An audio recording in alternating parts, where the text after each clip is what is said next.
इस दुनिया में कम से कम 95% ऐसे लोग हैं जिनकी इच्छा पूरी नहीं होती। उस जिंदगी में जो सोचते हैं वो नहीं मिलता है, पर कुछ ऐसे लोग हैं जिनकी इच्छा पूरी हो जाती है। वो तो किस्मत वाले लोग हैं जिनकी इच्छा पूरी हो जाती है। पर हम जैसे साधारण इंसान जो जिंदगी में कोई इच्छा रखता है, अगर पूरी ना हो तो भगवान से नाराजगी होने लगती है, भक्ति पे संदेह होने लगती है। और हो भी क्यों ना, इस संसार में हर आदमी यही तो चाहता है कि जो वो सोचता है, जो उसकी चाहत है, जो उसकी इच्छा है वो पूरी हो जाए, पर नहीं हो पाती है। भगवान क्यों नहीं देते? हम जो सोचते हो क्यों नहीं देते? और कभी कभी तो ऐसा होता है कि हम कोई चीज़ सोचते हैं, 20 साल की उम्र में सोचते हैं, और वो चीज़ हमें 50 साल की उम्र में जाके मिलती है। तब मिलती है जब उस चीज़ का मोल ख़त्म हो जाता है हमारी ज़िंदगी से। फिर वो जब मिलता है तो हमें लगता है कि क्यों ही मिला, जब मैंने चाहत की तब तो मिला ही नहीं, अब जाके क्यों मिला है। इसीलिए भगवान पे संदेह होने लगता है शायद इस संसार में भगवान है ही नहीं। अगर वो होते तो हमारी इच्छा अधूरी थोड़ी रहती। दुनिया में बहुत सारे लोग हैं जिनकी इच्छा पूरी हो जाती है, उनमें और हम में क्या अंतर है?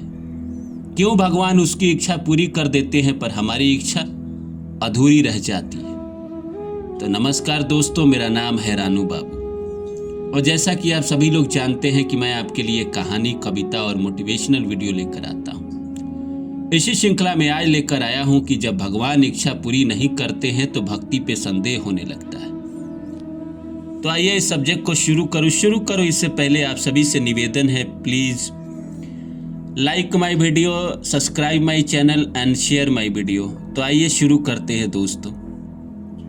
हमने चाहत की 20 साल की उम्र में किसी भी चीज़ की कि हम अमीर बने, पैसा वाला बने, हमारे पास जीवन में इतना पैसा हो कि हम अच्छे से जी सके, अच्छे से खा सके।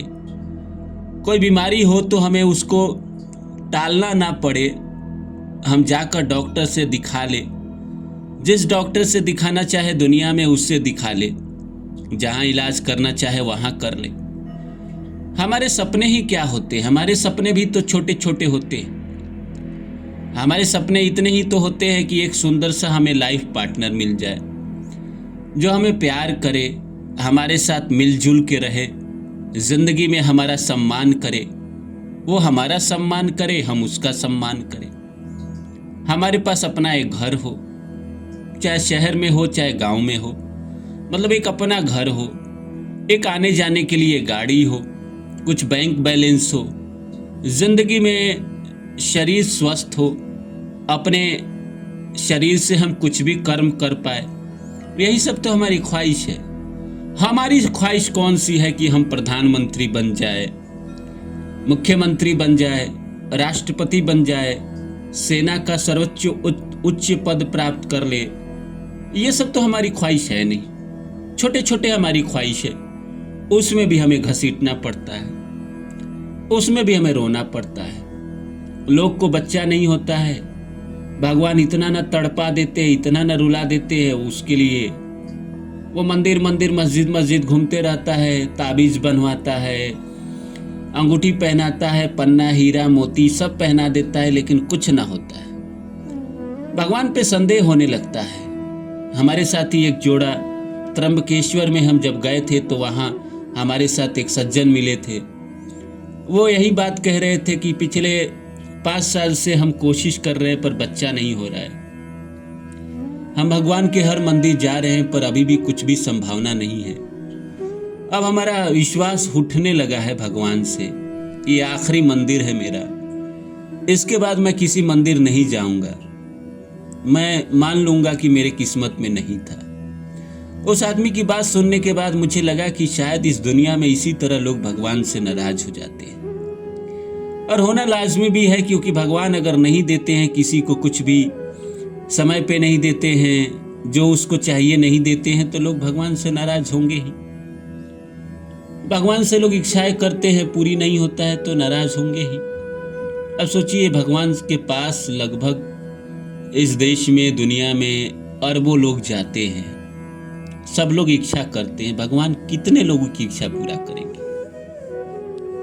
आप सोचिए ना, एक मंदिर है जहां पे इच्छा बांटा जाता है कि जाओ इच्छा पूरी हो जाए, तो एक भगवान इस संसार में कितने लोगों की इच्छा पूरी करेंगे? क्या यह संभव है? नहीं है ना। तो भगवान को दोष देने से क्या फायदा?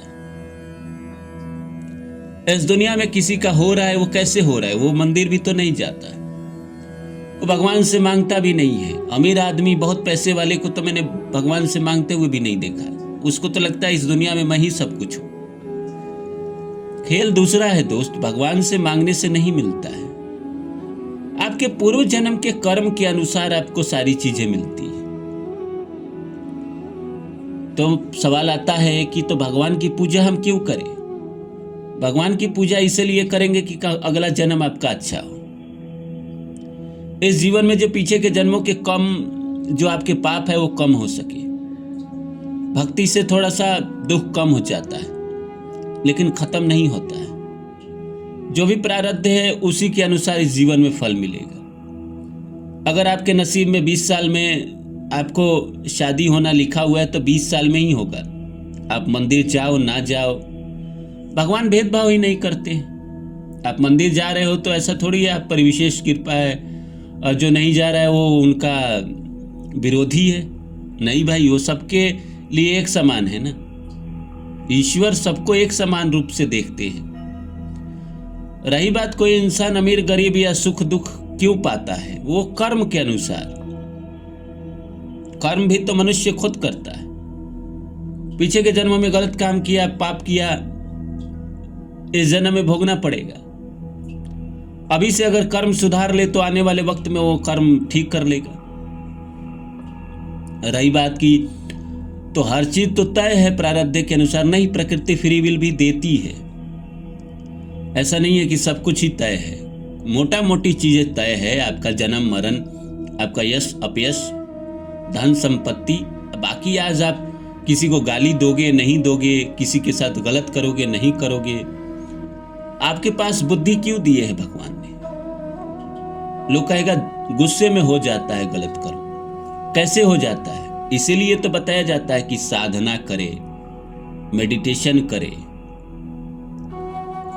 बहुत सारे एक्सरसाइज है जो करे, जो मन को कंट्रोल में रहे। जब मन कंट्रोल में रहेगा तो बुरे में बुरा फील नहीं होगा और अच्छे में अच्छा फील नहीं होगा। स्थित प्रज्ञ हो जाएंगे तो गलत कर्म अपने आप आपकी जिंदगी से चला जाएगा, आप नहीं कर पाओगे। अरे ये सब नहीं कर सकते तो लोगों की सेवा तो कर सकते हैं, लोगों का भला तो कर सकते हैं। जितनी आपकी शक्ति है आपके पुण्य बनने लगेंगे। तो इस जीवन में आपको बेशक दुख मिल रहा हो, अगले जीवन में आपकी सारी इच्छाएं पूरी होने लगेगी, क्योंकि आपने जितना प्रकृति को दिया है, लोगों की सेवा कर रहे हैं, जानवरों की सेवा कर रहे हैं, किसी की सेवा कर रहे हैं, मतलब प्रकृति को आप दे रहे हैं तो प्रकृति आपको लौटाएगा। इस जीवन में लौटाए या अगले जीवन में लौटाए। अगर किसी को गाली दिया, किसी को गुस्सा दिया, किसी को मारा पीटा, वो भी प्रकृति आपको लौटाएगी। इस जीवन में ना लौटाए, अगले जीवन में लौटाए। प्रकृति हर चीज को कई गुना ज्यादा करके लौटा देती है। तो आप सोच लीजिए आपको क्या करना है।